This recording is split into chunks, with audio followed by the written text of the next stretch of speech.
শ্রীমদ্ ভগবদ্গীতা যথাযথ ষষ্ঠ অধ্যায় ধ্যানযোগ শ্লোক নাম্বার ৭ জিতাত্মানঃ প্রসন্নস্যস্ত পরমাত্মা সমাহিতঃ শীতোষ্ণ সুখ দুঃখেষু তথা মানোপমানয়োঃ।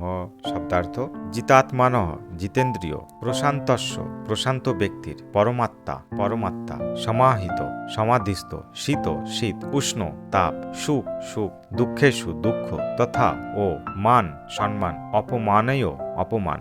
অনুবাদ: জিতেন্দ্রিয় ও প্রশান্তচিত্ত ব্যক্তি পরমাত্মাকে উপলব্ধি করতে পেরেছেন। তার কাছে শীত ও উষ্ণ, সুখ ও দুঃখ এবং সম্মান ও অপমান সবই সম্মান। তাৎপর্য: পরমাত্মারূপে প্রত্যেক জীবের অন্তরে বিরাজ করেন যে ভগবান, তার আদেশ পালন করাই হচ্ছে জীবের যথার্থ কর্তব্য।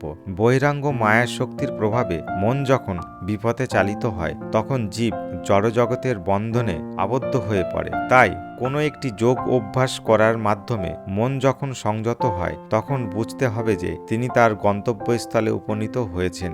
ভগবানের আদেশ সকলকেই পালন করতে হয়। মন যখন পরাপ্রকৃতিতে নিবিষ্ট হয়, তখন ভগবানের আদেশ শিরোধার্য করা ছাড়া আর কোনো বিকল্প পন্থা থাকে না। মনকে অবশ্যই ঊর্ধ্বতন কারো বশ্যতা স্বীকার করে তার নির্দেশ অনুসারে পরিচালিত হতে হয়। মনকে সংযত করার ফলে মন আপনা থেকেই পরমাত্মার নির্দেশ অনুসারে পরিচালিত হতে থাকে। কৃষ্ণ ভাবনাময় ভগবত ভক্ত যেহেতু অবিলম্বে এই অপ্রাকৃত স্তরে উন্নীত হন, তাই তিনি সুখ দুঃখ, শীতুষ্ণ আদি জড় অস্তিত্বের দ্বৈত ভাবের দ্বারা প্রভাবিত হন না। এই অবস্থাকে বলা হয় ব্যবহারিক সমাধি অথবা ভগবত তন্ময়তা।